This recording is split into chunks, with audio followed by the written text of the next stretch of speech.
शिखा पुष्पैन, welcome to M for teaching. हाजिर हूँ आप सभी के सामने बहुत ही अमेजिंग सीरीज के साथ, जिसमें हम हिंदी स्पेशल अपने टॉपिक्स को कवर करेंगे। और आज का फर्स्ट टॉपिक है आप लोगों के सामने तत्सम और तद्भव में अंतर। बहुत ही आसान शब्दों में सीखेंगे विद एग्जाम्पल्स के साथ, और बहुत सारी चीज़ें आप लोगों के सामने होंगी। तो लास्ट तक वीडियो ज़रूर देखिए, और अगर आपको ऐसे ही कंटेंट चाहिए तो लाइक हिट करके अपना पॉजिटिव सपोर्ट दें।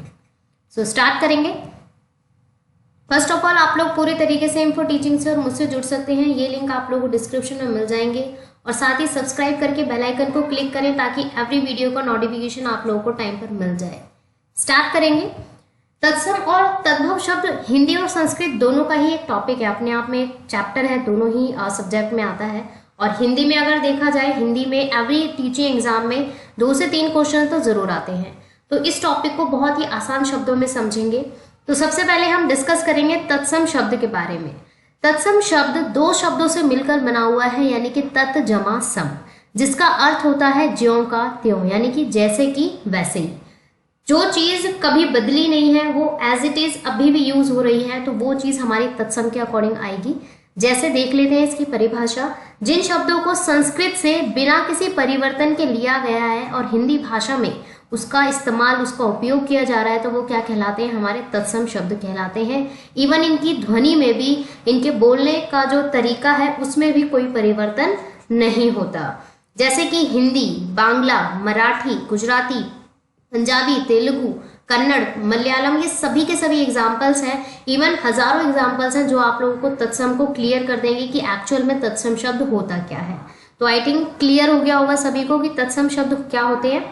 अब चलते हैं आगे तद्भव शब्द की ओर। तद्भव क्या होता है? देखिए, जो शब्द बदले गए हैं या समय और परिस्थिति की वजह से उनमें परिवर्तन आ गया और उस परिवर्तन को हम आज अपनी भाषा में उपयोग करते हैं, तो वो क्या कहलाता है? हमारा तद्भव शब्द कहलाता है। यानी कि जिन शब्दों में परिवर्तन हो गया है समय और परिस्थिति के अकॉर्डिंग, और वो परिवर्तन होकर या उनमें बदलाव होने के बाद उनका हम यूज कर रहे हैं, तो वो क्या कहलाएंगे? हमारे तद्भव शब्द कहलाएंगे। ठीक है, अब जान लेते हैं कुछ एग्जाम्पल जो आप लोगों को क्लियर कर देंगे कि तत्सम शब्द और तद्भव शब्द एक्चुअल में होता क्या है। जैसे तत्सम को नॉर्मली आप लोगों को सम यानी कि संस्कृत याद रखनी है, यानी कि जो संस्कृत के शब्द है और उन्हें हिंदी में भी हम यूज कर रहे हैं। जैसे आम्र, आम्र को भी हम हिंदी में यूज करते हैं। आश्चर्य, अक्षी, अमूल्य, अग्नि, अंधेरा, अगम, आधा, अकस्मात, आलस्य, उलूक, ऊंचा, उज्ज्वल, उष्ट्र, किरण, कुपुत, कर्म, काक। तो ये सारे के सारे क्या है? तत्सम के एग्जाम्पल हैं। ऐसे ही सेम अगर मैं तद्भव कहूं तो आम्र को आम बोला गया है, तो इसका यूज होता है जैसे आम, अचरज, आंख, अमोल, आग, अंधकार, अगम्य, अर्थ, अचानक, आलस, उल्लू, उच्च, उजला, ऊंट, किरण, कपूत, काम, कोआ। ऐसे हजारों की एग्जाम्पल्स हैं जो आप लोगों को क्लियर कर देंगे कि जो एक्चुअल में तत्सम है, तद्भव है, एक्चुअल में होता क्या है। तो आई थिंक क्लियर हो गया होगा आप लोगों को इन एग्जाम्पल से कि तत्सम और तद्भव शब्द क्या होता है। अगर आप लोगों को शॉर्ट ट्रिक में भी याद रखना है तो सम याद रख लीजिए। सम यानी कि संस्कृत के शब्द जो एज इट इज यूज होते हैं, और तद्भव यानी कि जिनमें बदलाव हुआ है। तो ये भी आप लोग कंटिन्यू कर सकते हैं इस तरीके से। अब जान लेते हैं इनके कुछ रूल्स होते हैं। तो पहला रूल है तत्सम और तद्भव के अकॉर्डिंग कि तत्सम शब्द में अगर श लगा हुआ है, श से क्षत्रिय वाला श वर्ण का उपयोग हो रहा है, तो तद्भव में उसको चेंज करके ख और श में चेंज हो जाता है। जैसे श ख में चेंज हो गया और श में चेंज हो गया। अक्षी का आंख और अक्षर का अक्षर बन गया। ऐसे ही श्र का यूज हमेशा कैसे होता है? स के अकॉर्डिंग होगा। जैसे अश्रु, आंसू, आश्रय, आसरा के अकॉर्डिंग, मतलब श्र का यूज स में चेंज हो जाएगा। ठीक है, देन देखिए से शलगम वाला स में चेंज हो जाएगा। जैसे आशीष का बन जाएगा आशीष।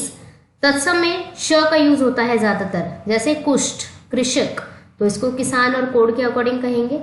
देन है हमारे सामने तत्सम, री की मात्रा का उपयोग होता है इसमें, यानी कि रिच, रीच बोला जाएगा इसे। ठीक है, वैसे बहुत इजी है, कोई ऐसा ध्यान में बहुत ही इस तरीके सोचने की जरूरत नहीं है कि हमें याद नहीं हो रहा है या हमें समझ नहीं आ रहा। तो ये सब करने की जरूरत नहीं है, रट्टाफिकेशन मारने की जरूरत नहीं है, कॉन्सेप्ट को समझिए बिल्कुल। तत्सम शब्द में र शब्द का उपयोग होता है ज्यादातर। जैसे पर्ण, परा, पूर्व, पूरब। तत्सम शब्द में व की जगह ब का यूज होता है। विवाह, व्याह, वत्स, बच्चा, वार्ता, वाद। तो ये कुछ एग्जाम्पल हैं जिनसे आप लोगों को क्लियर हो गया होगा कि किस तरीके से आप लोग कंटिन्यू कर सकते हैं। जब हम 10 PM की लाइव क्लास में कंटिन्यू करेंगे अपने एमसीक्यूज को, तो आप लोगों को बहुत अच्छे तरीके से समझ आ जाएगा कि किस तरीके से क्वेश्चंस भी पुट होते हैं। ठीक है, अभी तो मैं कुछ एग्जाम्पल बता रही हूँ, 2 ही एग्जाम्पल दूंगी। जैसे निम्न में से तत्सम शब्द कौन सा है, यानी कि संस्कृत का शब्द जो ज्यों की त्यों हिंदी में यूज होता है, तो वो है हमारा तीर्थ।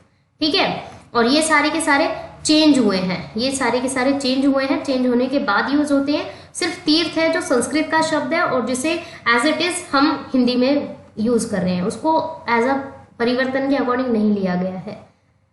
देन है हमारे सामने निम्नलिखित में से तत्सम और तद्भव के अकॉर्डिंग कौन सा विकल्प अशुद्ध है। नृत्य, नाच, श्रृंगार, सिंगार, चक्षु, आंख, दधी, दही, तो कौन सा अशुद्ध है, तो वो है हमारा इसका सी ऑप्शन, यानी कि चक्षु। अब कई कैंडिडेट्स तो ये बोलेंगे कि चक्षु का तो मतलब आंख ही होता है, बट मैं बता दूं चक्षु और आंख दोनों एक दूसरे के पर्यायवाची शब्द हैं। एक्चुअल में चक्षु का होना चाहिए था तद्भव चख, और आंख का होना चाहिए था अक्षी। ठीक है, तो ये आप लोगों को याद रखना है इस तरीके से। ये क्वेश्चंस थे जो आप लोगों के सामने जो क्लियर कर दिए हैं। होप सो आप लोगों को टॉपिक समझ आए, तो लाइक एंड कमेंट करके बताएं, अपना पॉजिटिव फीडबैक जरूर दें। ठीक है, और अगर आप चैनल पर न्यू हैं तो सब्सक्राइब करके जरूर कंटिन्यू कीजिए रेगुलर अपडेशंस के अकॉर्डिंग अपनी लर्निंग और प्रिपरेशन को। Keep learning and thanks for watching.